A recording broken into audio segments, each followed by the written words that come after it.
Sizongena nje lapho ke ngizothanda ukunika leli thuba nje mama ukuthi uzibingelelele kubabukeli bethu emakhaya. Sanibonani emakhaya. Igama lami nguSindisiwe Mswane eNyanyadu. Ngize la kuyishow ngokuthi ngabona abalandeli bethi bayangifuna nami ukuthi ngizokhuluma ilami side. So ngilapha ke namhlanje nami ukuthi ngizokhuluma iside mayelana nobaba owayela ekhuluma ngokwakhe naye nami ngizokhuluma ngokwami okuyinto kodwa nale ayekhuluma. Sifikile saba naye ubaba la sikhuluma about istory somshado wenu wasilandisa from la waqala khona ke. Ezinye zezinto ke ezaqhama kakhulu ezintweni sesikhuluma ngazo kwakuyindaba yomntwana. Ekuthenini ukuthi wathi baba kunomntwana ongasiyena owakhe. Owamthola ngaphandle. Ngicabanga ukuthi iyona into enkulu ke leyo eyayidonsa amehla abantu waveza nokuthi impela wazwa confirm lokho ngoba kwenziwa nama DNA okugcine kumenza ukuthi even nabantwana kanabo okanye nomntwana naye I think washo njalo kwamenza ukuthi ke agcine ethi akasathembi nokuthi noma mhlambe kwabona abantwana bakhe na mhlambe nje mama ukukunikeza leli thuba uzobe usuzivezele lakhe iside usilandisa la indaba isuka khona la iqale khona. Mhlambe mama nje ungasilandisa kufike kanjani la khona usunomntwana kamakhelwane? Kusho ukuthi ubaba bekuwumuntu obengabathandi abantwana. From sithandana nje esikolweni sahlala ngokuhlukana. Esikolweni bekuwumuntu vele oyithandelayo ke nje omama ngoba ayenomama nje impela sasiwu4 kuye. Kwenzeka ke masehlala sonke ke sihlala endaweni yaseGold. Ngabafuna abantwana kanjalo ngaze ngahamba ngelinye ilanga ngabuyela ekhaya ngoba kwaqale nganama miscarriage. Ngaqala ngathola umntwana wokuqala esikolweni. Emva kwalowo mntwana wasengitshela ukuthi yena akafune bantwana. Ngase ngithi mina kanjani ngoba mina nginomntwana nami ngingedwa ekhaya angeke kulunga ukuthi ngiphinde futhi ngibe nomntwana oyedwa ngoba lokho kwenza ukuthi abazali belimale ngoba ayikho imfihlo banayo ufanele utshele umzali kanti mawunabantwana uma ninodadweni uyakwazi ukuthi nishare lento igcine ingafiki kubazali. Athi yena ke akafune bantwana ngifosteke phela ngoba ayiselobolile esenze konke. Athi aqeda ukulobola ke kwese ukuthi ngo98 ngabamba isisu mangiqeda ukusibamba isisu angicomplainela ke lokho ekhuluma engasangikhulumisa ngathola imiscarriage yokuqala. Ngithola imiscarriage yokuqala bese ethi yena vele yena akabafuna abantwana umntana khanayi lo wokuqala uma fashion kakhulu so ufuna ukuthi kube uye ngithi mina uma wamathi noma ngamthola umntwana and then mangimthola nje vele ngimnikeze ethi uma wakho uzomondla ngani ngoba angeke ngithathe umntana wami eyohlupheka. Kudlule futhi isikhathi ngibambe futhi isisu sesibili. Mangibamba isisu sesibili naso ukuthi ethena 6 months umntwana loyo aphinde futhi enze imiscarriage.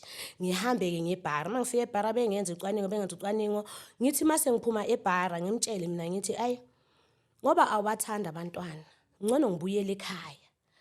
Ngoba mina ngifuna indoda ezongitholisa abantwana bezokwazi ukuthi babe nomndeni nabo ngoba nami uyangibona ngingedwa nje kanje akekho umuntu engikhala kuye ngaphandle koma nangempela ngithatha imithwalo yami ngihambe ngekhaya. Mangifika ekhaya ngimtshela uma ma lapha umuntu akabafuna abantwana manje ngoba ubona angeke ngikwazi mama ukuthi ngibe nengane eyodwa ngikubukile lapha phambi kwakho uhlupheka nami ngekho umuntu engishare naye ukuthi isikhala sobabili la endlini mawuhlupheka manje ngibona ukuthi ngibuye manje ngize la ekhaya. Athi uma ubuya kanjani ngoba phela wena ushadile ngathi ma angisazi ngena ngifike ngihlala ekhaya ngempela ngikhohlwe nje ngifake nama CV la afakelwa khona kuthi makuphela i2 weeks afone ngoba ekhaya la isahlala khona ngangihlala nobaba bakhe abawu2 abebenzelwa yimi ukudla ngiyabona bengibuza obaba ukuthi ngiyephi bese yangifonela yena athi ubaba uyakubuza la ukuthi uyephi ngithi mina mutshele phela ukuthi wena awufuna abantwana so mina ngithe ngoba awufuna abantwana ngona ngibuyele ekhaya phela ngoba ngizolokhu ngichithi ngenzekelwa ama miscarriage ngize ngigcine ngokufa ngcono ngibuyele ekhaya yena uthola umuntu ongeke athanda abantwana mina ngifuna abantwana ngihlaleke kanjalo ekhaya bese kuthi makuphela inyanga aphinde ke angifonele athi mina ngibona ukuthi woza ke sizomenza futhi umntwana ngoba phela ukuthi wena ufuna abantwana woza uze ekhaya ubaba uyakufuna angazi ukuthi ngizokwenza njani hayi nangempela ngitshela uma ngibuyele futhi eGoli mangifika eGoli bese ngithi mina ngoba sengithola ama miscarriage kakhulu ngcono sithola umuntu ozongibambela lesisu lezi ukuthi zingachithe makwenzeka sihlale nangempela ke khona ubhuti wakhe oyinyanga ke ekhaya sihambe sekuye sifike simtshela ukuthi bhuti ke manje sesizogeqa ukuthi sengifuna umntwana wesibili ngoba sebechithekile ababili nangempela ubhuti loyo asinikeze ke intambo asenzeni kundlula isikhashana ahlale kumfana lo wesibili ethi masehleli ke kanjalo ke umfana lo wesibili ke kuhamba isikhathi ke size simthole ke lokho nehlambizo ngiyithatha kuye ubhuti lo bese kuthi emva kwesikhathi sengimtholile lo mntwana lo bese siyahamba ke futhi ke siyokhokha ke yonke into kubhuti hayi umntwana abe right hayi sihlale ke isikhathi bese kuthi umntwana maye na 2 years sihlalele nje endini nobhuti wami babesebenza bonke efemini afika ubhuti wami lapho ke nje sijabulele bese yafika yena ngoba ade beshayisa ngo1 kodwa yena ayengenela nje ngo5 afike endlini ubaba mayefika ngalelo langa lelo ayethi mayefika esithola nobhuti wami angangeni acikeke nje ayihlalele ngaphandle kodwa kuthema kulandela ngelanga wangena wasahlala nje sonke ejabule nje nasebusweni umbona ukuthi ujabule bese sisuka ethi wemuzi athi ubhuti wami yebo athi ungathini mangathola intombazane ikushele uyidakelwe ke vele ubhuti wami athi ngajabula kabi mina ngishelwa intombazane ende mina ngayiqoma leyo ntombazane kungangiphathi nje kahle ukuthi hawu noma ngathi imjabulisile leyo nto kodwa ade ngasangilindi noma ngiphume ngephandle bese saletshela ubhuti wami makusenjalo ke angisekho ke mina la kuze kushaya isikhathi ke manje ukuthi ahambe ubhuti wami ngicelela abafana laba abasejarge ngicela bengikhaphele bese ngiyambuza ngithi hawu awusangilina nokuthi ngiphumele phandle bese uyasho ke phela ukuthi intombazane ikushelile usungazosho nje phambi kwakhe umuzi uthi uzoyithatha kanjani leyo nto athi hayi mina bengisho bese ngithi mina ikhona intombi ekushelayo athi yena laphana efemini ngoba ade sebenzele Highgate namafoni amafemi lapha athi laphana efemini kunobhuti kunekhaladi eliqonye emafemini so lithe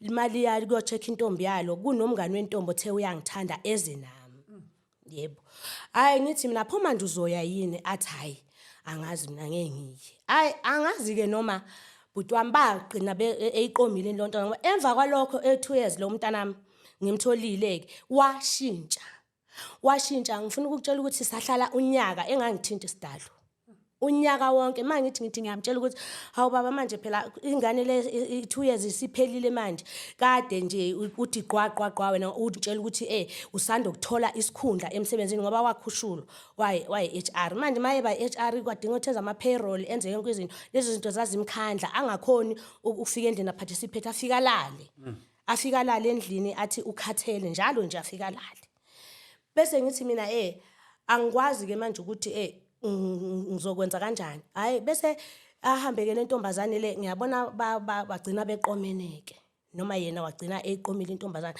kwaqala lapho ukubheda ke bhuti mangithi nje mina asithintane phela athi wena angeke uzomitha hawu wazi waphela unyaka golokonqo waze waphela unyaka futhi ngangumuntu ongahambi ngangihlalela nje endlini ngoba esho ke na ukuthi kunomuntu ke ayifika nje ashonise manje unyaka usuphelile ngaleso sikhathi leso nami ngangisemncane angisemncane waphela unyaka ngitshela ukuthi ngaleso sikhathi omunye ayelala ebheke enzansi omunye alala bheke ngenhla aqala phansi wacomplain manje ukuthi yena usebenza kanzima ingane iyamkhalela nginawo ingane isina 2 years ikhalela kanjani ingane ena 2 years washintsha nje endlini kunokuthi nje mayefikile ifike ngo5 uzofika nje alala embedeni ngoze ngimvuse mayisedla noma sengithi akangene ngaphakathi engubeni ayithe masihamba isikhathi kanjalo ke ngaze nami ke ngoba into eyayenzeka ugeza la phambi kwami wenza yonke into la phambi kwami kodwa futhi akwenzeki lutho la endlini ngithe ngihleli kanjalo ke ngoba ngangishonisa ke lapha endlini ke ngalingeka mina ngalendlela engalinga ngoba isikhathi sasiside ngaso isikhathi ngangisene 35 years ngathandana ke ngalobhuti nje lo siyintshontsha naye lokho efika la kanti ke kuzohlala isisu and then masihlala isisu ngazi ukuthi uye lo bhuti kwakuthi inkinga yami isekutheni ngeke ngimkhiphe lo mntwana ngoba kahle ngiyabadinga futhi abantwana ngahlala ke bhuti wami nalenkinga yami ke le nalemfihlo yami ngahlala nalemfihlo yami kwakuthi iyaputshuka ke kwaba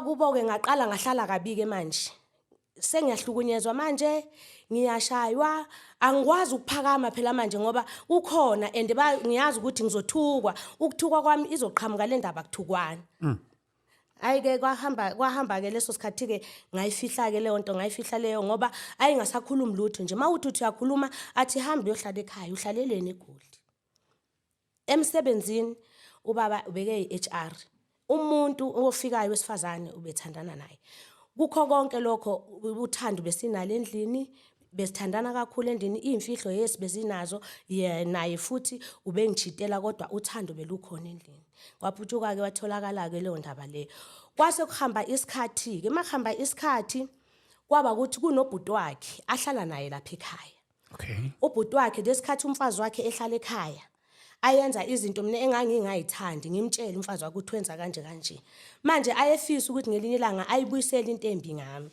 kwakuthi iyafika kuye lemfihlo le waqala wawa umngani nomfazi walendoda le ubaba lengane ithema eqala ukuzwa bangifonela ekhaya ukuthi hey wendoda ngazathi iyaqhamuka manje indaba sekuhlala ubhuti enamuntu kanje ngicela ukuthi ibhuti ngaleso sikhathi uvalo olalungishaya ngase ngiphuza nokuphuza ngase ngihlaba ngoba kwakuthi nje mangizwa ukuthi nampa abahlangene ikhanda liphisane engazi ukuthi ngizokwenza njani ayike kwahamba ke isikhathi bahlanganisa manje ukuthi bangitshela ukuthi ngazathi ifuna ukuphuma le ndaba ayike ayangaphuma ke ikhishwa ubhuti wakhe kanti ke uzothi ngo 2020 adibane nentombi intombi mayingena yangena kunalemfihlo le kwakuthi intombi yakhona ifika ku-October November nje siyabhilida ithi ikhathele ukufihlwa yona ifuna ukuvela ubhuti lo ofuna ukuthi iputshuke le ndaba le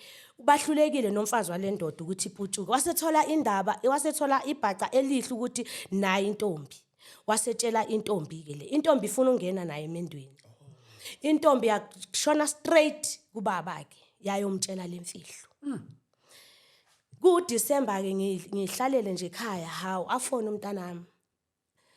umntanami uLondiwe angitshele hawe mama yebo ambuze ke usibanibani wakabani ngithi mina wakini indaba ubuze lokuthatha ubaba usuka la athi ubaba usuka la ungitshela ukuthi asibona umntwana akusuyena owakho akusuyena owakhe wase next door ngithi na hawu phuma nje indaba angatshelanga mina ezotshela wena leyo nto le ngoba ngaphela ubuze mina lento le isuka from kithi sobabili ngoba kubanina azange enze kanje ngabe azange ngiyenze lento ngoba from sisesikolweni akakazange bambe nomfana noma singikhona lapha eOrlando nami nje kube ukulingeka wayi ukuthi akutshele kanjalo hayi angangitsheli bese kuthi ukuhamba kwesikhathi angifonele nami angibuze athi ngithole into kanti mina hawu uzwe ngubani ubani onesibindi esingaka engakutshela leyo nto leyo woza sizoyikhuluma but wami azange eze from lapho kwaku November December wakhona azange sabuye mhlambe nje ukuphazamisa kuleyo kancane ngifuna ukubuza le yokuthi ukuze nokhona lapha ekhaya asizakale ekulingekeni kwakho ulingeka njani angithi lo bhuti lo belokho efika ezoboleka imali ngiyazi ukuthi kwezinye zeyikhathi uyothola ukuthi umuntu mhlawumbe into emlingile mhlawumbe indlela okay ake ngisibonele mhlawumbe indlela akhulume ngayo okanye indlela yaqoke ngayo okanye indlela enze ngayo nje indlela thizeni kanti sikulidela ukuthi ekulingekeni kwakho okunye ukuthi mhlawumbe ungabe ubevele kufuna ngisibonelo mhlawumbe bevele kufuna ngifuna usibonise ukulingeka kwakho ukuthi ulingeke endlelani hayi anginakile ke nje ngelinye ilanga afike nje njengasemhleni ngoba kahle nanokuqala ukushonisa umfazi wakhe ayilokho eboleka imali kimi nje ngisafika ngihlala eGoli elokho eboleka ngimnika ngathi wafika ngilanga ngayidlalela nje kuye ngathi ayi namhlanje anginayo imali khona yokushonisa wathi hayi ilungile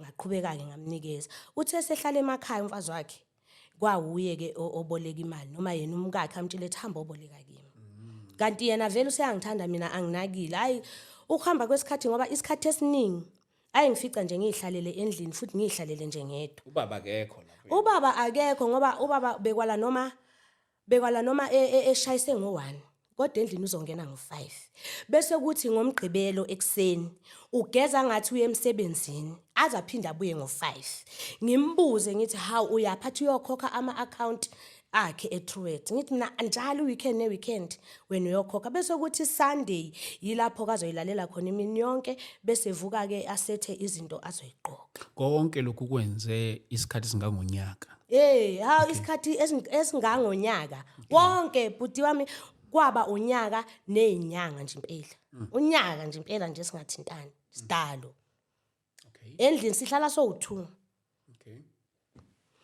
ayiko bese kuthi ngelinye ilanga ke lo bhuti lona ke afike ayilethele imali le asho futhi ukuthi usacela ngimbekele kanje bese ecela amafoni anginaki ke mina ngoba vele amafoni yami umuntu oshonisayo abanikeza abantu ukuthi mhlawumbe anikeze omunye umuntu bese ecela amafoni mayecela amafoni kundlule i2 days afone ngibuze mina ngithi hawu ubani achaze ngini na hawu yindaba ufona hayi asho ukuthi hayi yena uyasaba ukungitshela lento le afuna ukungitshela yona hawu ase eshoka ukuthi uyangithanda ke ngaleso sikhathi ke vele nami ke ngase ngimdinga ke umuntu lo muntu uyazi ukuthi ushadile uyazi ukuthi ngishadile uyazi ukuthi ngishadile uyamazi futhi naye baba ngoba ngisho ukuthi kwaba ukulingeka ngempela uyazi ukuthi ngishadile nobaba futhi uyamazi ayike bese nami vele ngoba sekunonyaka ngihleli kuyinto kanjalo bese ngiyalingeka kanjalo ke futhi okwathi uma ngibona ukuthi naku sengipregnant ngase ngiyangimala ke futhi ngathi cha ekusheni kwakho ukuthi uyakuthanda efonini lokhu ukusho esasefonini ebese ebe umuntu futhi obuyayo esezoboleka imali okay ngifuna ukulidela to kuze kufinyelela la khona esikhathini ke ususenilingeka khona ke endlini silingeka ngendlini phela bhuti hayi cha ngithi kwabe sekusethwa ngoba manje vele abantu vele babazi vele ukuthi uyangena babazi vele ukuthi uyangena ekhaya ngakubekisela kanjani ekhaya akusiwona ukuthi indawo ekanje ikhaya elikhulu eliphithizela futhi alikaze libe nabantu abawu4 noma abawu5 ngaleso sikhathi sisahlala khona mina ke ngoba nganginguma kodwa khona ngangiphaka izitshe ezu32 wawungeke ujolele nomuntu khona lapho wawungeke ungene nomuntu lapha endlini jikelalo lapha endlini ngoba imkhukhu ebengihlala kuwe besasu kwaku2 room kuuye ngapha kubhuti wakhe ngapha udivide ka2 ongangokuthi noma umfakile umuntu la akukho la engacasha khona ngoba umbhede la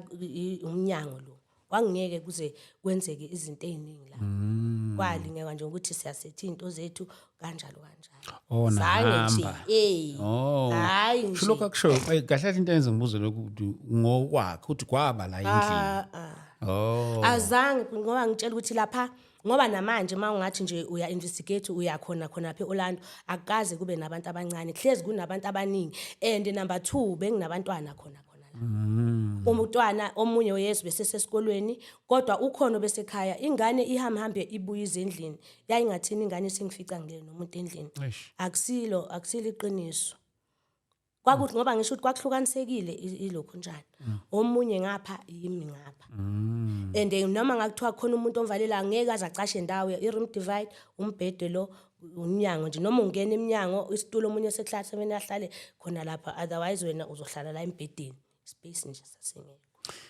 usekhona kumntwana manje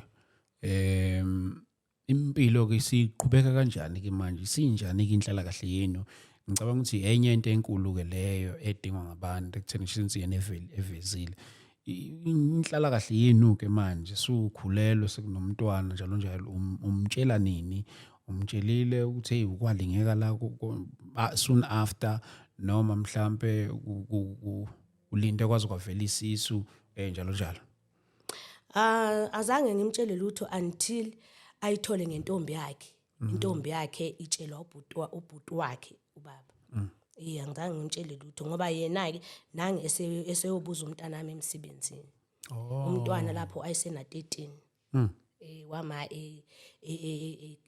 ethola kanjalo ayisena 13 ngokuthi ke ubhuti wakhe lo watshela intombi kwayiye emtshelayo ama families athini emveni kwalesi sehlo Ama-families kuphi abakubo noma abasekhaya? Sengingasho nje mhlawumbe kwini nasekhaya njalo njalo. Abakubo bavele nje ngoba intombi le yafika bayithanda. Bavele banayo eceleni bayithanda intombazane kwakuthi nje kimi nje kubhebhetheleka ukuthi nje ngenze nje leso sono waya makumele kukhulunywe obhuti bakhe mabethi bayangikhulumela ukuthi lento le ayiqali wabatshela ukuthi abaphume endabeni zakhe. Benza kanjalo ke nabo baphuma ke endabeni zakhe. Ekhaya mabembuza ubhuti wami lo khona wamtshela ngefoni. Ubhuti wami athi akuze kuzokhulunywa wathi cha. Angeke aze ayozokhuluma. Mase hambile ke futhi esetshele induna laphana emakhaya zambuza ukuthi lento le ayikhulunywa la yindaba ungakhulumanga nonkosikazi wakho. Lento athi yena abantu basekhaya baziwe bashona. Akabazi bebuza induna ukuthi owayebakhipha uphi ngoba lo wayebakhipha uyifamily yena. Athi yena akabazi akekho abanye abantu basekhaya baziyo.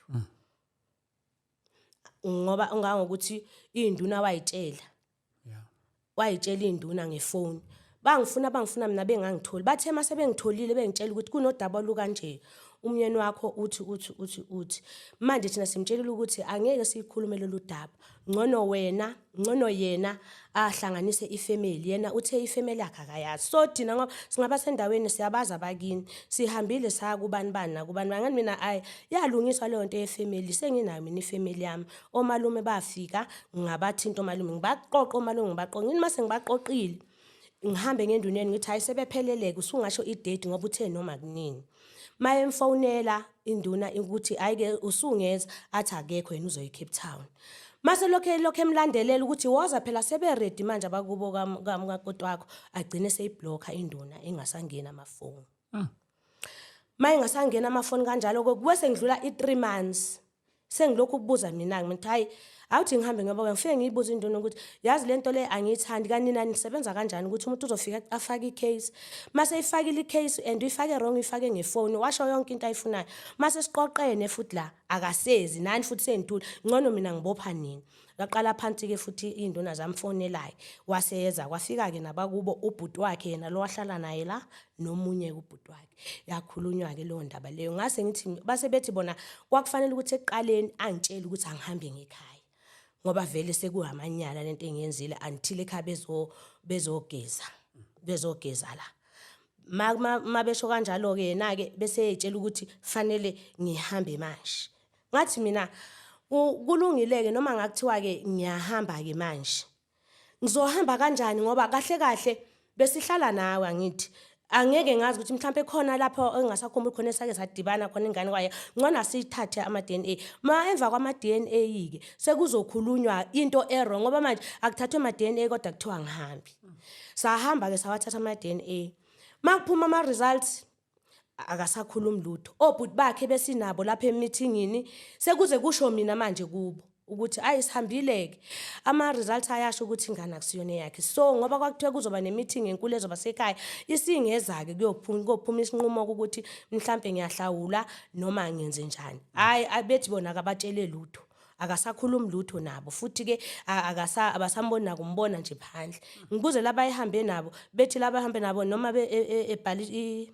noma bembhaleli WhatsApp uya blue tick kuphela akasabakhulumisi ithuleke kuze ithula indaba yakho na ke akasayikhulumi ke manje ukuthi iway forward ithini ke ngoba phela sekuvelile ke iqiniso manje ukuthi kwenzeka kanjani ke kubonakala ukuthi uyangidivorce ngihambe noma ngiyahlawula uyangixolela noma wenze njani kanti kuke kwenzeka ngonyaka ka2021 wahamba futhi yena wayabuyela kumntanami wathi usifuna bheki ngoba uke wabukela utatakho so uthe mayibukela utatakho wabona ukuthi lenkinga thina esinayo incane ngoba uyezwa futhi ukuthi umntwana lo uyahlupha so ufuna ukuthi sihlanganiseke ukuthi kwenzeka kanjani sahlangana futhi naye wangibuza ukuthi kwenzakalani ngamtshela ukuthi emva kokuthi wenza kanje nami ngabe sengilingeka ngenza kanje ngoba asho naye uthi hayi ngoba nami vele nganginawo amaphutha kodwa ke le ngiyam accepta umntanami owami nami ngiyamthanda konakala ukuthi usahlala lapha bamfaka futhi umoya ukuthi awu ungaphinda futhi uhlale nomfazi okanje kanje kanje kanje waphinda futhi wanyamalala uthe masenyamalala uyafona futhi manje ubuyele emuva kanti nasekhaya uDisemba ka2021 sawudla nje naye. Sekwenzekile ke konke lokho zonke lezi zinto ngiyakhumbula nje naye ukuthi ngayeze ngambuza isikhathi kade sinaye la ngathi yini ayifisayo wathi yena ayikho into ayifisayo ufisa i-divorce. Ngifisa ukubiza nje ukuthi senike nazama ke indlela ke zokuthi ke ngokwakhe so angazi ukuthi ke mhlambe wena ke nawe ngabe ufisa into efanayo nalena ayifisayo. Hey kakhulu bhuti wami ngiyayifisa kade from ngayo 2021 ngizama i-divorce before i-maintenance. Mangizama bafuna izinto engingazazi laphana befike bethi bafuna inamba ye-provident fund babuye bethi bafuna igama le-provident fund. Nge-28 nje lezi esiphuma kuzo bengiyokwenza i-divorce. Ngakho ukuthi akucaci isikhathi sesisiningi akafuni ukungidivorce kodwa ukungihlambalaza uyangihlambalaza nje kuphela. Akafuni nezinto lezi noma bemtshele ecourt ukuthi munikeze izinto lezi ayidingayo ezise lapha ka legal aid ngoba kufuneka zona akanginikezi. Ngize ngaqala bangathi hayi ngoba sekukhona le mali le ayifakayo ngizokwazi ukuphusha labantwana laba ukuthi noma befikile behambe nezinto ngoba kunabantwana abafundayo base omunye useUJ omunye useMUT. Uke wamention indaba yokuthi yena usenopartner. Njengoba senopartner nje wena uyamhlukumeza nopartner wakhe. Hayi bhuti wami angazi ukuthi ngimhlukumeza ngandlelani ngoba anginawo amafoni kapartner. Anginaye nje since ngoba ngikutshela asikhuluma kakhulu ngisho nanezingane zami angimfoneli nje sidalo. Into engiyenzayo mina ukukhuluma naye ukuthi siye court. Angazi ke noma uyangena yini upartner lapho.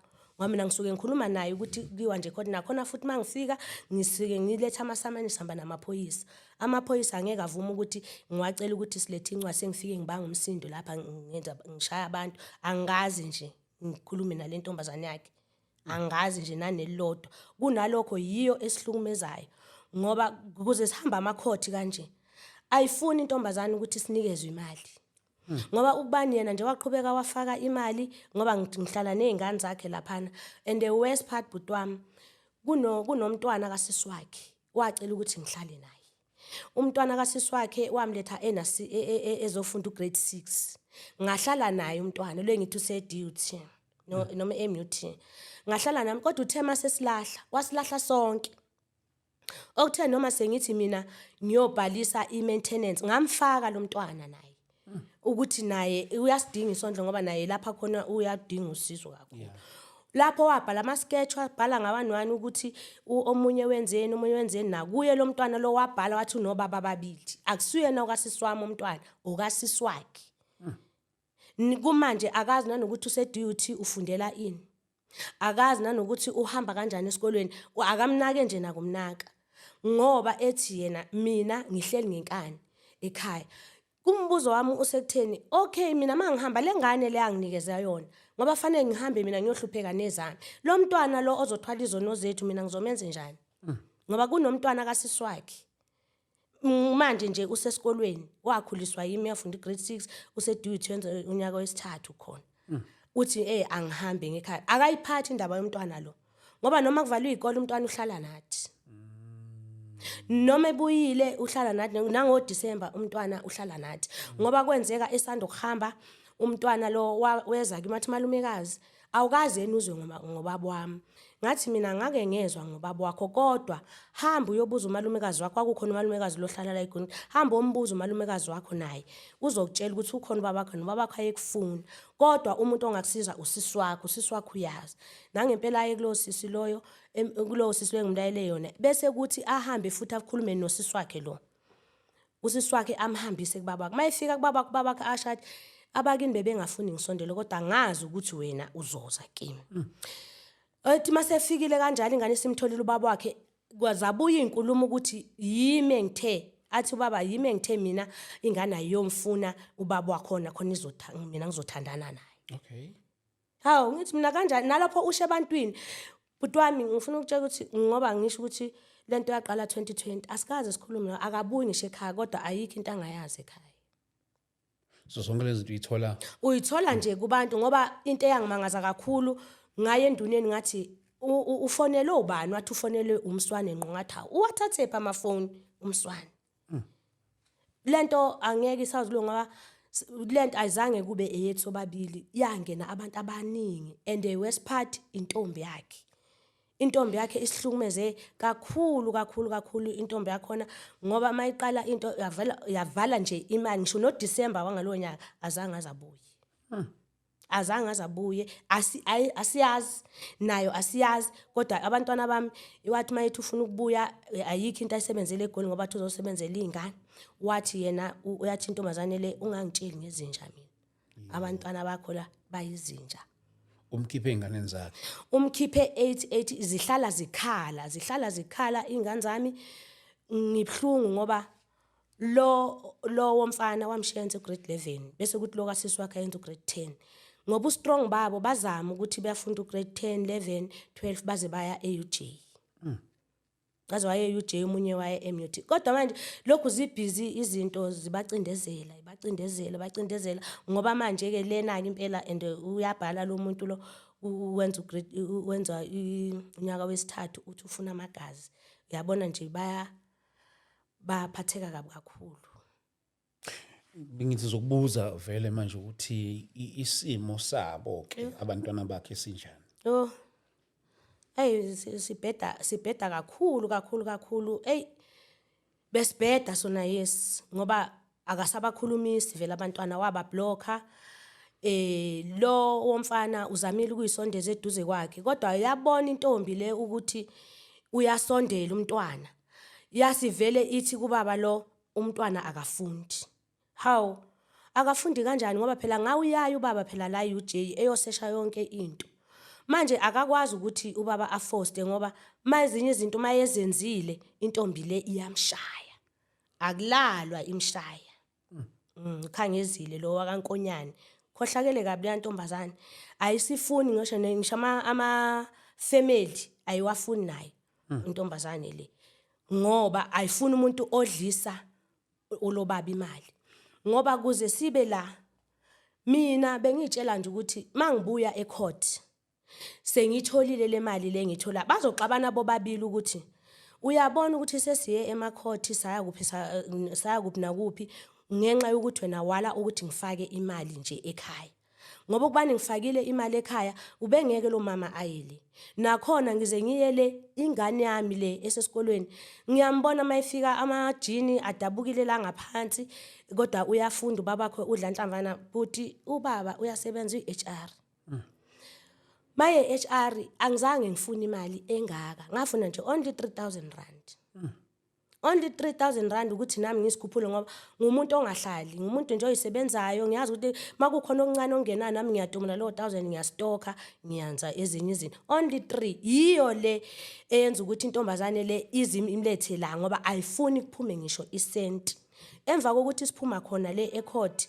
esayinile ubaba ngezwe kuthiwa akalalanga imshaya bafona abakubo bathi hawu kwenzakaleni nakho singalele la ubaba wakho akalalanga bamfonela ekseni kwathi ubaba wakho uma wakho uhambe kanjani ecourt wathi lona hayi usayinile ubaba umama uzoyithola imali bathi sizwile asilalanga intombazane imshaya ushaywa intombazane ongangokuthi kule show yakho ngayizwe ikhuluma egcineni ayisali nakhona enduneni emakhaya yayikhona ngoba ifuna ukuthi lokhethe akwenze and wenza sure naye ukuthi uyakwenza ngoba endlini izofika imshaya mangathiwa ubaba usethi cha ucela nilungise izinto nixolelana konke amaphutha ungavuma hey angeke kusabalula bhuti wami angeke kusabalula sengilimale kakhulu entweni eyayisilungile yena wavuma ukuthi abantu bengene phakathi kwethu ngoba yena ulalele abantu kuyo yonke lento le izizathu thina naye siyasazi inhlalo esasihlalisene endlini ukuthi yayinjani omunye umuntu angangiblame kodwa bhuti wami akekho umuntu ongahlala umuntu ekhona la endlini engakuthinta ngaso sikhathi leso usemncane. Emva kwalokho bese eqhamuka abantu bembonise ngoba kwasekuqaleni bona lo bhuti lo mayemtshela ukuthi kunento ekanje wamngena kanjani ngeindaba zakhe ngoba thina besingayikhuluma indaba zomunye umuntu yena mase kukuthiwa useyizwile wasehambela kude nathi uthi ayilungise wathola ithuba lokuthi eze thina siyilungise le ndaba le kodwa futhi waphinda wabalalela futhi wabuyela back to kubo ngoba sekuze kunje sebexakekile nayo lokhangezile wabo kaNkonyane baxakekile bafuna usizo manje ngoba ubaxovile nakhona lapha ekhaya sekwenzeke izinto eziningi kakhulu abantwana bami bahlezi bekhala ngoba wamtshela kahle ubaba kulomdala ukuthi angithandi ukuthi ukhulume nolondiwe ngoba uyangishintshela mawuqeda ukukhuluma nami kuyo yonke bhuti lento ubaba wethu benosithando kabi esithanda ebathanda kakhulu abantwana bakhe ngoba ezembiza ngomafungasi yonke into mayeyiqala ayiqala etshele yena lo mdala ulimele ngalendlela umfana wami uye yedwa qho ingane yakhe kuwonke umhla kodwa le ntombazane ayibafuni ngoba isizi fake ukuthi akafundi ngithi mina ngiyambuza mina silapha necourt mawuthi wena uthi ayifuni umntana wami uzokwenza njani my grade next year ngoba uya graduate next year uzokwenza njani ngoba umhluphekisile ubaba wakhe akakhona ukusondela kuye umntana wami uyahlupheka uphilela umashonisa lapha esikolweni ngale mali eNSFAS and uyasebenza ubaba wakhe udla imponjwana kodwa umntana wami uyahlupheka ekhona yena kwathi makuphela le case le ekhothi kuthola ukuthi ama-DNA ayamphika lo bambuza ukuthi uyamondla yini lo wathi yena uyamondla wamnikeza lawo ma-700 lawo-ke no-500 iyehla yenyuka imali yehla yenyuka kuthe mase ngithi mina ngiyovula icase yokuthi-ke manje anginazi iy'mpahla zokugqoka ngoba nami bengihamba ngiya emsebenzini ngitholela umatoho ngisebenze kubantu mangibuye sengithi nje ngoba yena nawe uyawuthola u-700 kubaba wakhe mina sengenzele endlini kwaya-ke kwabheda-ke nala ngisebenza khona ngoba bengithi uma ngisemsebenzini zingifonela ingane ukuthi mama khona umuntu osikokotelayo oyifastereni njalo ukokota kube ngazathi lafi ifastera ngaze ngayeke ngithe mase ngiyekile ngase ngicabanga ukuthi angibhaliseke futhi lena-ke ewuyena esize yasiletha la akafuni kuphume lutho. Ngiyabona uphethena nesiqeshana lapha angifuni ukuthi ngigcine ngikisele kude ushiye izinto ezibalekile lapho ngiyathanda ukuthi uzikhumbuze kuloko osuke ufuna ukuthi ukuveze. Okay ngithi ubaba ube nawo amaphutha amakhulu ngoba kunonyaka la aqhamuka khona eshayiwe emabokoboko mangimbuza ukuthi ushaywe ubani wathi yena ushaywe indoda imthole nomfazi wayo kodwa mina ngamlokhu nje ngambekezelela kukho konke lokho yebo emva kwalokho-ke nabakubo bangincenga-ke bathi-ke angihlale ngoba nakho phela yena ulokhu njani ngoba nakho phela yena uyindoda kufanele ukuthi ngimxolele futhi nganganakile mina ukuthi unendawo la aphinda ahambe khona engifuna ukuthi nje inkosi yami sibe nawo sobabili amaphutha kwase ngena owesithathu kwamosheka kakhulu kwase ngena owesithathu owesithathu-ke nje uye wamosha yonke lento ngoba uke wabuya ubaba ekhaya kwa-right ngiyamuzwa la ethi khona azange mina yimi engangimfostalela kuyo yonke into nanokuthi siyosayina noma siyokwenzani angaze mina ngimfostelele songikhumbuza nayo yes indaba zoma zokusayina stuff but ukulobola wafika walobola futhi umkhongo wami kwakubaba ezala wami ngokulamana kwabo ngoba ngithi ngangihlala nabo la uyaye lobolela ubaba ezala wami omdala nomncane nobhuti wakhe omdala balobola baze baqeda futhi kwambeswa ekhaya okay mase ngibesiwe ubaba lo acele ukuthi ufuna umshado hayi mina ngakho ukuthi akafuna abantwana sikhulume sobabili ukuthi hey mina ndoda angithandi ukuthi ngishade na ngoba wena awubafuna abantwana soshada ikushada kanjani angibambe ngokuthi yena lesikhathi sithola umntwana oqala esikolweni wabizwa ngesibongo sami. Athi yena lalela into okufanele uyenzeke ngoba uthi awufuni ukushada. Kodwa kufanele ukuthi uthathe ingane le ibuyele ngaphansi kwesibongo sami. Ngithi mina ngizoyibuyisela kanjani ngaphansi kwesibongo sakho? Kwathi kumele uye eHome Affairs. Sihambe siyosayina ngoba ngizokutshela into eyodwa. Ubaba wami lo mangathiwa ngiyafa manje ungenaphepha isandleni ngeke uzuthole lutho. Ifamily yami inkulu. Ngingazi lutho mina bhutinani ukuthi kukhona obani o community of obani in community no out ngangazi lutho uyo wangitshela wase ngaleso sikhathi ngangenalo nepasi. Kwawuyo ongihlanganisela umuntu eHome Affairs ozongenzela ipasi. Wangenzela lo muntu ipasi ujahiseleni ukuthi khanje kuyo kamuhle kuyosign. Wangenzela lo muntu iID.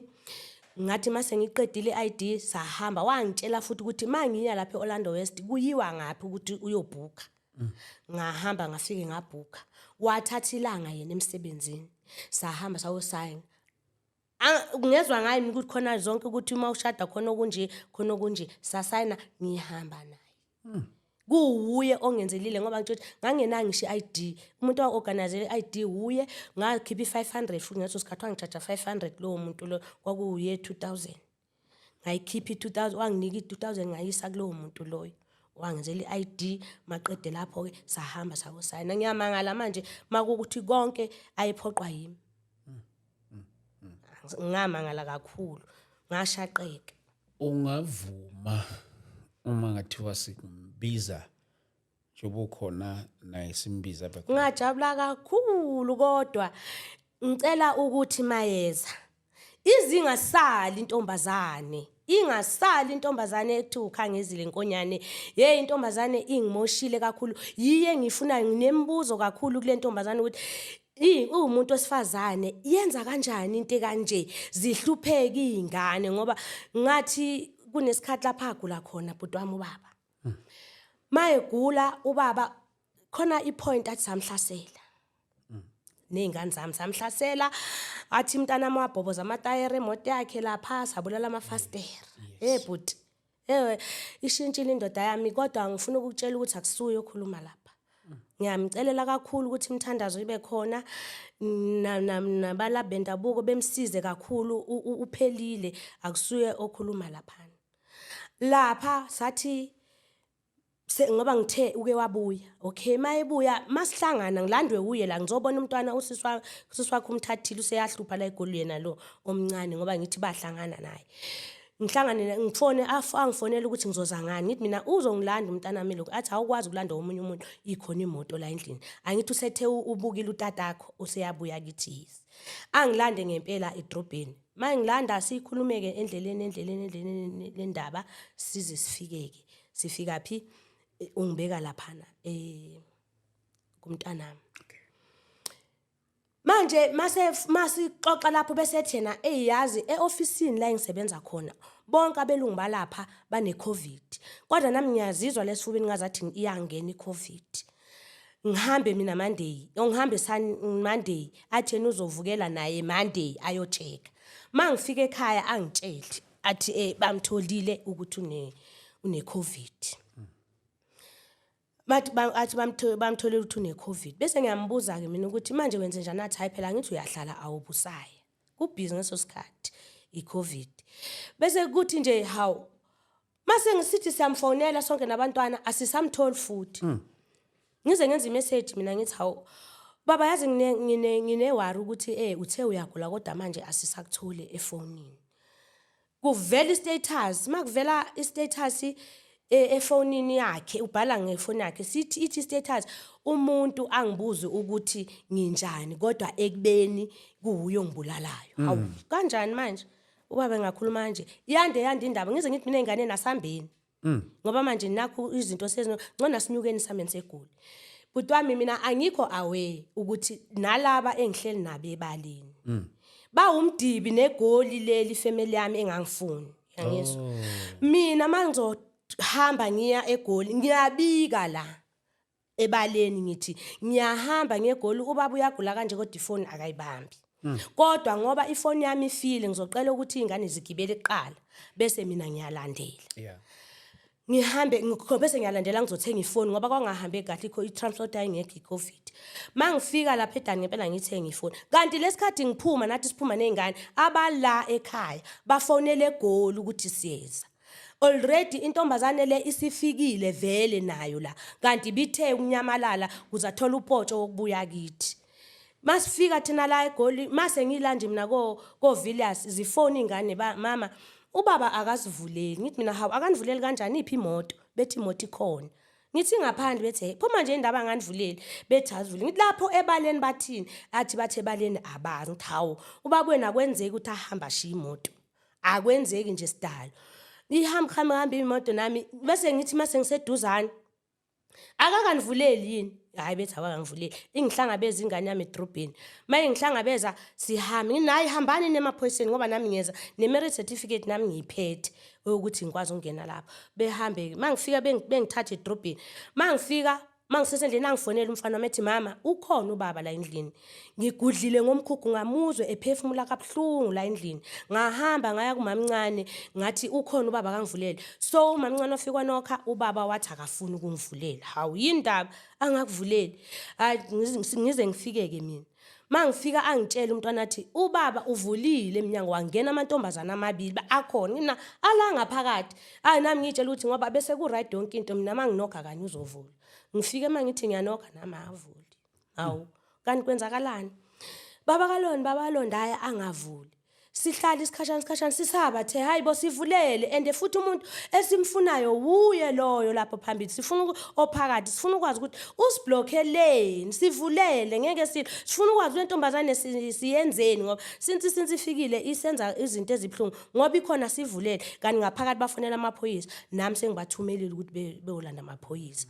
Ngithi sivulele ngize ngigcine ngilishaya ifastera lokho nje masimemeza kanje bese memeza umntanami lo ulonde wathi angithi uthanda imoto yakhe kakhulu nomuntu wesifazana kaluthi athi hamba wena Simphiwe uyobhoboza amatayere emoto kaBaba yabo senzela ukuthi akuthiwe sebhoboza amatayere avule yabo angavuli. Ngifuna ukujala ukuthi amanga azange abhoboza amatayere kwaba into kanjalo bengavuli bese ukuthi emva kwesikhathi afika amaphoyisa. Mayefika amaphoyisa athi ubani osibili lesinathi sithi yithi avule ngaphakathi nabo bethi yithi. Maye vele ubaba yena athi yimi ngibiza amaphoyisa lo mama lo uyangihlukumeza. Athi amaphoyisa uyini lo mama? Athi umfazi wami. Athi uyini lo? Athi girlfriend. Amathi amaphoyisa yewena phuma uhambe uye emotweni sikuhambise. Ninjalo nina nifike niphutshiswe la bese ninalo ukuthi abanye abantu bengene. Iphume intombazane ihamba ithe mayihamba bese ethi hawu senifikile nithe nifuna ukungisiza ngisizeni ayilahlele pheko kombhede simsizeke mina inhloso yami iyodwa ngifuna ukwazi lo owakhipha le ndaba ngicothele ifoni yakhe ngoba ngiyacabanga ukuthi uNkulunkulu wangamthandaza wazi wangisondeza ngisondele ngempela efonini mangisondela akho swithatha khona ngiphethe kuthi ngesikade bese ngiyalibona igama Khangezile Nkonyane hawu hayi ngeke ukhangezile ke angimazi kule foni ngingene ke bhuti ngibona ukuthi hayi intombazana ngithi mangiqhubeka ngiphetha ngize ngifike la athi ubaba wami hey mina sengikhathele manje athi kade ngikhipha imali mina kodwa manje lo mfazi akafi hawu sengiyabulawa ngikade ngikhipha imali kodwa lo mfazi akafi athi ngiyile mina egangeni athi ngiyile kuyo yonke indawo kodwa manje futhi umfazi akafi engafi umfazi kanje nezingane futhi ayibuyi ngakimi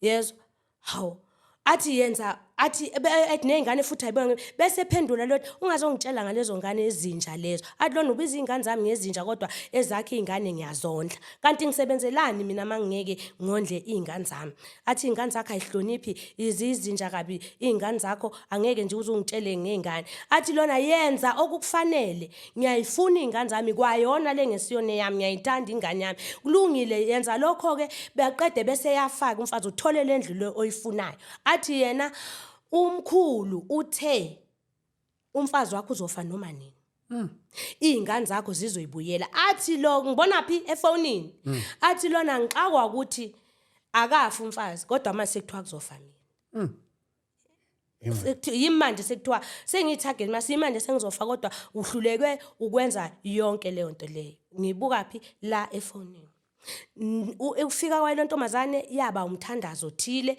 umuntu obeprofetho lapha yimi engumthakathi ongangokuthi abefamily wazi wabathatha wabayisa eSwazini enyangeni yakhe ngiyobulawa mina ngibona khona la emafonini mayithi sengikhathele inyanga yakho noSibanibani emusho owakhona la eJardini. Wena usunjani isimo sakho sokuphuza? Phela emva kokuthi iveleke indaba emva kokuthi nje iveleke iqhubeke hayi ngaveleke ngabona ukuthi hayi sivelile ngayeka into eyayingenza ngiphuze nganginede ngizwe nje onondaba besho ukuthi nangoke ubhuti nomfazi walo bahlangene futhi bobabili kanti vele bese ngizwile ukuthi sekuhlanganele ukuthi kubhoboke leli thumba lane lela bhoboka ke ayi ngumama nje Iphi ngane ngaphandle ikhona injani isimo sayona? Ngathini azange abe yinto ekangako ngoba emva kokuthi ephumile ubaba khona wahamba kwadingeka ukuthi noma kanjani angimhlanganise nalo baba okuyena baba wakhe. Sebayazana? Bayazana ngayikho into engangizoyenza ngoba manje uyafunda akatholi lutho manje usemncane esikoleni kufanele alokhuni so ubaba khona ke lona badibana ke ngoba kwayena ubaba khona lo ayesengixaka mina ngoba umfazi wakhe wenza engazathi endodeni ufuna izingane zihlangane kanti uyazi ukuthi bafoma nalo baba ukuthi ngimoshakalelwe ngoba kuthema kuphuma ama DNA useyakhohoza manje ukuthi yondliwe lengane ngabe uzikani nanifuna ini ngoba wena ade sekuhlale njalo lo baba efonela ingane iqhamuka ithi mama kunobaba ongifonele wathi ngeke ngize ngihlupheke mangifuna into kanje kube kanje ngivele ngiphambane ngithi uNkulunkulu wami nayi indaba ngithatha ifoni ngimblock afone ngenye efonela ingane thema sekuvela indaba ngibuza ukuthi wawathatha apho athi ayicela abantwana bakhe bemseshele amafoni ayi ingane la ivela nje into vela ngavele ngamtshela kalula ngathi uyeke loyo ayekufonele kufakela amadatha ethi ungasweli lutho. Cela ukumfonela sikithi mmeme Uba yena ubaba wakho okay afike la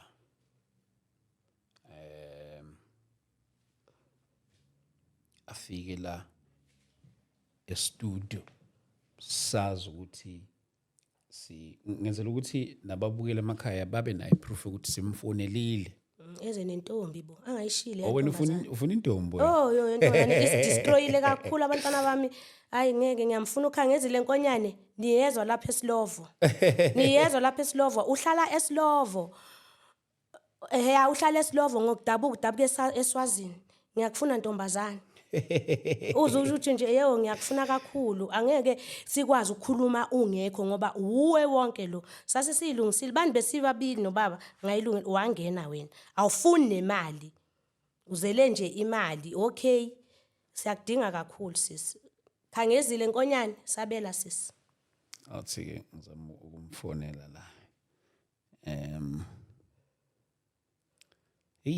ikhona futhi intombi ngeweekend ikhona abeze bo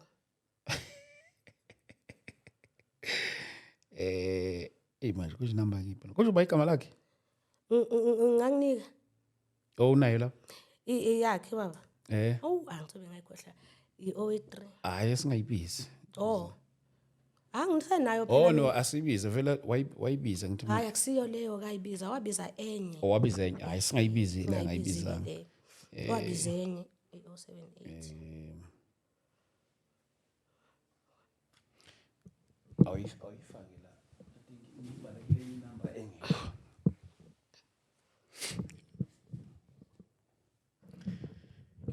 mina ngicela ukuzwa ngani ke babukeli lapho emakhaya inamba yakhe bengisevele enye ifoni kumfonela la njengoba nawe sakufonela yebo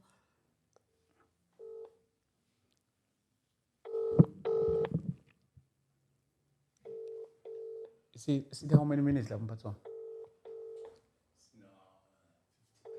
Okay. Sayivala manje.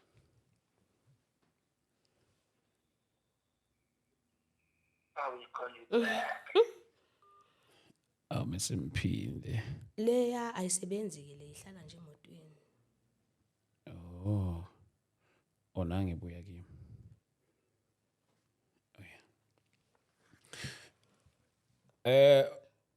Baba Sebingelele, Yebo njani? siyaphila njani nini? Isikhona nathi. Saxolisa ukuphazamisa. Yo uDlamini lo baba. Ngiyakuzwa. Ngikufonela ngilapha kwishow. Nginomama la. Umama Mswane. Uselikhulumile iside lakhe, ngicabanga ukuthi it's fair enough. Nakubabukeli bethu emakhaya nje banaye samzam mhla sinawe. Sithi ke nawe ake sikuzame njengoba sinaye. Sinaye la e-studio usekuvezile konke nakuvezayo. Kodwa ke okukhulu kakhulu akufisayo ukuthi okungcono how about uke uze nawe ukuzoba khona kwi-show naye ekhona. Ngikulalele. Yes. So sithi ke ayi cha ake sikufonele ngalokho ngoba wena asike isidingo sokuthi singafuna iside lakho ngoba wena wafika kuqala wazoveza wakhuluma njoba ofisa nje ekuthenini ukuthi yini oyifisayo ngalolu daba. So into enkulu ke evela kakhulu ukuthi iclosure yalo ukuthi ke sibe nawe kanye naye. Kahle ithi ngi-understand la. Angithi kuze mina qala ngazobhodla lapho. Yebo. Ngoba phela ukuza kwami lapho mina bengazelanga ukuthi mhlambe ngizofuna i-content. Noma ngifuna mhlambe ukubukwa ukuthi ngivela kuma-social media. Ngizobhodla into engaphakathi kimi. Yebo. Ebengiphatha kabi. Uyayibona. Manje ke ngokubona ukuthi mina ngizile lapho uyeza ke naye lapho ke angithi uzokhuluma lakhe iside. So akunankinga lokho. Ukhulumile iside lakhe waqeda. Manje ke mina kahle ngokuya angifuni ukudibana naye lo mama. Kahle futhi ayikho enye into engicabanga ukuthi manje ngoba phela kahle ukuza kwami lapho futhi manje kahle sesisecourt. Inkantolo phela manje ngicabanga ukuthi mhlambe yini engizoyenza lapho ngaphambi kwakhe kuzokhulunywani ngoba phela ulikhulume lakhe iside angithi. Ulento bengengeza ikhuluma ubani mina ngizanga lapho. What decide ukuza naye angithi. Yes. So that's fine, akunankinga. Manje ke ukuthi mina ngizodibana naye futhi yini ezokhulunywa lapho. Angisiboni isidingo salokho mina. Okay baba. No shoot. Ngoba phela yena uzile wazokudefenda lokho mangangimazi ukuthi utheni lapho kuleyo show. Afike wadefenda indlela adefenda ngayo. Manje ke mina ke angiyena umuntu ofuna ukubukwa yizwe. Ngoba ngisho nje ukuthi ngeze lapho ngoba ngizobhodla. Yes. Hayi ngoba bengizofuna i-content. Mhlambe ngibukwe yizwe cha. Kucace kakhulu baba isizathu ukuthi nathi sikufonele ingoba siyafisa ukuthi nababukeli bayizwele ekuthenini ukuthi cha nawe istand sakho umela ekuthenini hayi awukho willing ukuthi ungeza kodwa ke cha hayi nathi ayikho into esingayenza besenzela nje nabo ababukeli ukuthi bazi ukuthi cha sikuzamile. Akeze unentombi yakhe. Unentombi phela wena ngiyayifuna lo ntombi hayibo. Awuzu ukujumpa ifinal la. Sesisigcibelweni manje. Ilapho osizothola khona nama divorce nakho konke phela. Angithi wena uthi awufuni mina ngidivorce. Yimi engafuni. Woza. Fanele uzonginika idivorce phela kanti yini? Intombi yakho leyo ayize nayo la ngoba yiye ekhambisa zonke le ndawo bese nisala nishayana. Woza. Webhodi. Akeze bhuti. Akwazi ayize ukuphela nje kanje wazongidivorce. No mama angifuni ukuphendula naye. Woza. Nama argument yabo. Woza ngeke. Cha yena ukukhulumile lapha kulo show ngoba sebone mina ngikhulumela ngithi. Right ke akunankinga. So akuna into engizoyikhuluma ke mina ukuthi ngizophikisana naye ngiphendula naye ngamazwi lapho cha. Mosi baba likubukile izwe lelo uthi awufuna ukubukwa yizwe. Woza lizokubona ukuthi uqinisile wena umsulwa.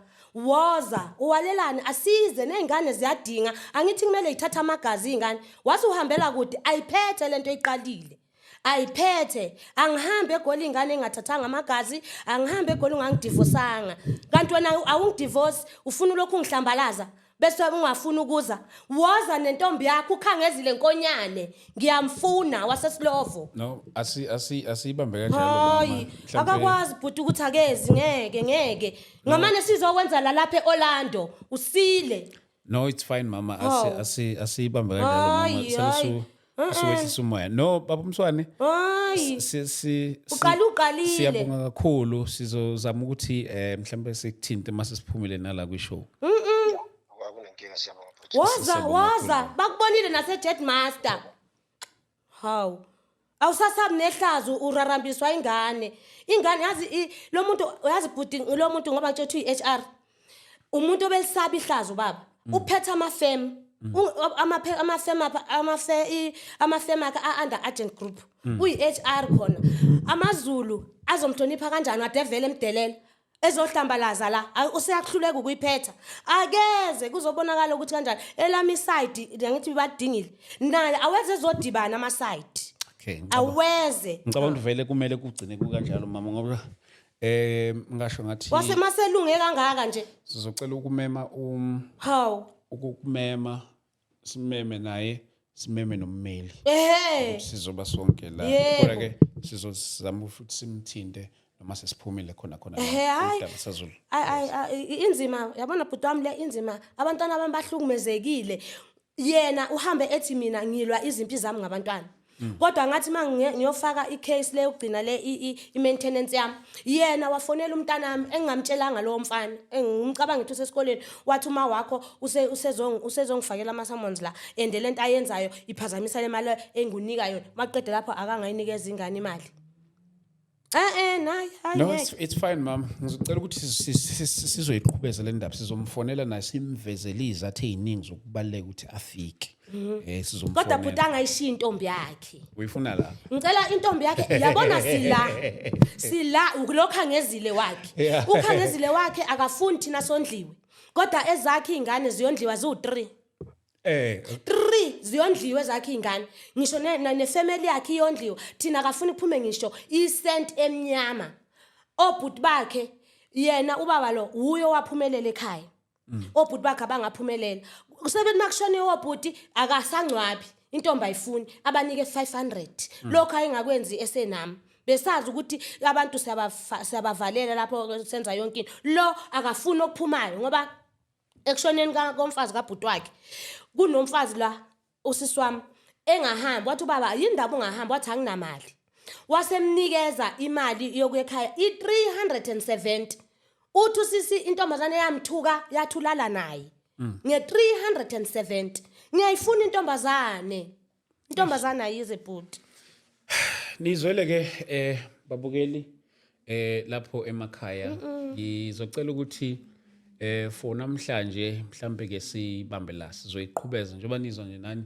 sizozama ngakho konke kusemandleni ukuthi cha ubaba afike ukuze sizokwazi ukuthi somyelana kubo sisivale kahle mama somyela nakubo mayengezi soya somyela somyela lapha bawungeke uyiqalile bhuti mina ngifuna i-divorce nami ngizokwazi ngoba phela mina angikwazi kunabantu abangigadile yabo ngoba ngila sekwazi ukuthi angikho kunama security angigada ukuthi ngiyaphi kodwa yena ubusiness nentombi yakhe mina angikhona ukuzijabulisa mina makuke kwathi nje indaba isifikile kuye nami akanginikeze ithuba nami ngihambe ngiyozakhela ngizokwazi ukuthi mhlambe ngomthola omunye umuntu ozohlala nami noma engizoyijabulisa nami ngoba lo nyaka nje owesithathu ngihlalele owesithathu ngihlalele lo nyaka yena ubusiness nentombi yakhe bahambe bhuta akeze yo angeke akeze lo baba angeke mama siyabonga nje ukuthi wenza ithuba usukele kude KZN uzoba nathi la sizoyiqhubeza indaba yakho mhlambe lakho lokugcina before sikudedele ayi bhuti angazi nanokuthi ngathini ngoba kuze ngazi ukuthi ngikhulumile nginganje ukuthi ngithole nentombi le okay Nkosi yami ngikhalela khangezile kankonyane lapho khona ngiyakudinga kakhulu sisi usidestroyile nabantwana bami usidestroyile abantwana bahlezi bekhala imihla namalanga abondliwa abantwana bayahlupheka besihleli kamnandi nobaba ubaba bebathanda abantwana ngiyadinga uze la ukuthi ukwenziswa yini lokho kwenza umuntu wesifazane sibonge mama okay bazalwane siyabonga lapho emakhaya siyabonga kakhulu ukuthi nithathele lithuba for today ake sibambe la sizolenza ithuba Hayi. lokuthi siqhubeke sibone la siyibeka khona.